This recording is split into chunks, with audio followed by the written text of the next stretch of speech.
Today we're going to be reading the book More Than Anything Else.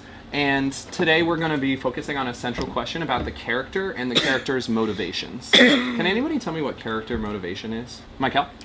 Character motivation is what the character really wants. It's what the character wants and how it affects their actions. This book is called More Than Anything Else, and it's actually about a character who is a real person in history. It's what's called historical fiction. So it's about a person who existed in history, but the story is kind of made up a little bit true also. It'll be interesting to talk a little bit more about whether you think this is a clear idea of what history is like. But let's go ahead and get started. So to start off, we're going to have a central question while we're reading. But before that, I need us to understand one really important vocabulary word. Namia, what word do you think this is? Oppression. Oppression. Yeah, that's exactly right. So it's funny because it has oppression and this sounding here, shun. So with me all together. Oppression. Oppression. Great. So oppression is a word that is a really, really important word for understanding how our world works, unfortunately. Oppression means when a group of people or a person tries to control someone else in a way that's unfair. So to think about some examples of oppression. If oppression means, and show me that you're thinking right now. So if oppression means controlling someone in a way that's unfair, I want you to think of some examples of oppression. Maybe it's something you've experienced in your own life.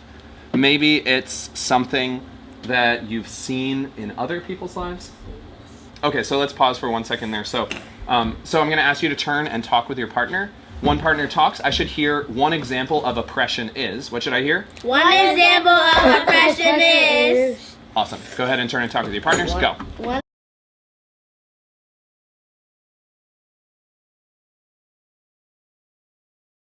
Okay, so I'd love to hear some of the examples that you all came up with. So I should hear your sentence start with one example of oppression is.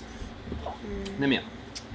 One example of oppression is like when slavery was happening, they didn't let the slaves know their birthdays, or they didn't let them read books because they didn't want to let them know their birthdays because they didn't want to think they could take advantage of the people that was making them as slaves. Okay, and can you be specific which type of, because there's a lot of different types of slavery that have existed in our history. What type of slavery are you talking about?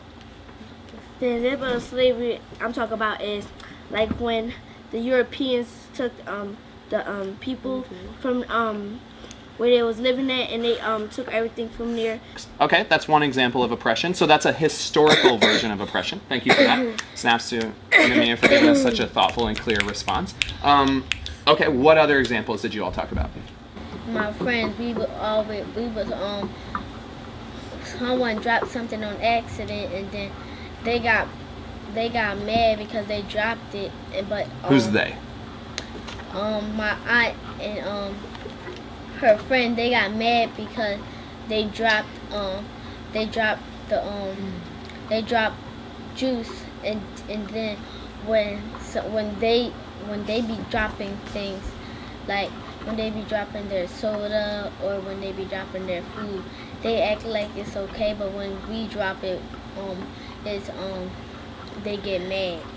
We came up with two different examples. One was from history, which was Namia talking about slavery and how slavery was a form of oppression. And Michael was talking about just interpersonal things that can happen within your family. That could be a form of oppression. Remember, oppression means when people control other people and it's unfair or hurtful to those people. Yeah. So here's a question for you.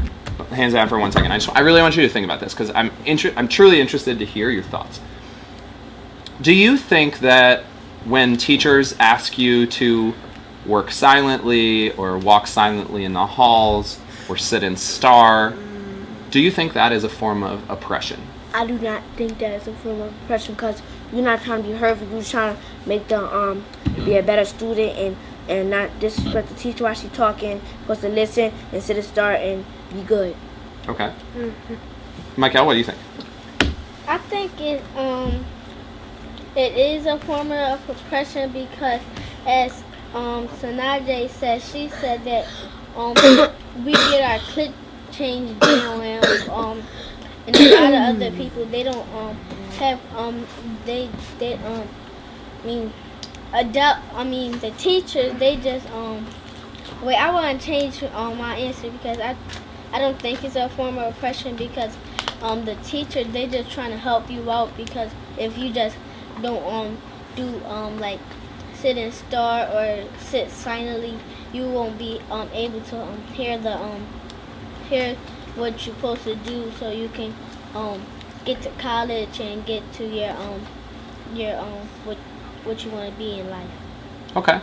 I'm always interested to hear students' opinions on this. A contrary introduces a counter argument.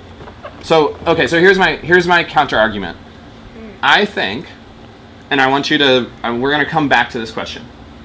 I think that sometimes it's true. Sometimes when teachers ask you to do something or tell you to do something, it's because they just want you to do what's best for your learning. I think all teachers really want kids to learn. They want what's best for them.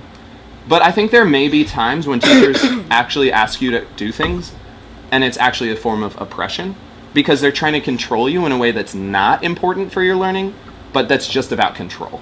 So that is my contrarian point of view, and we're going to come back to that because we're going to talk a little bit more about this really important word that we just started discussing. Again, what's this word again? Oppression. This is oppression. Oppression is something that has existed since humans were around, and it will continue to exist, but it's our job to try to change it because people should not be controlled in an unfair way.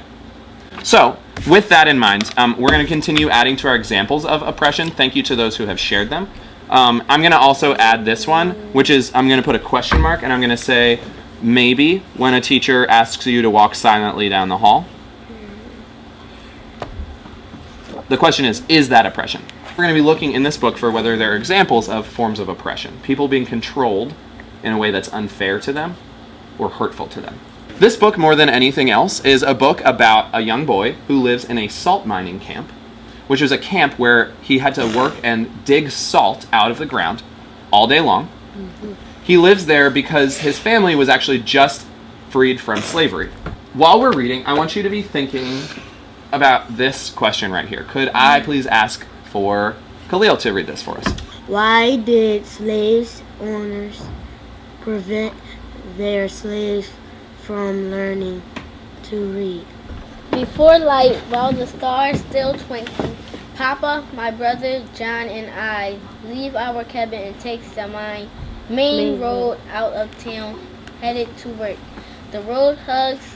More than anything else, I want to learn to read, but for now, I must work. From sun up to sundown, we pack the salt and bins at the barrel.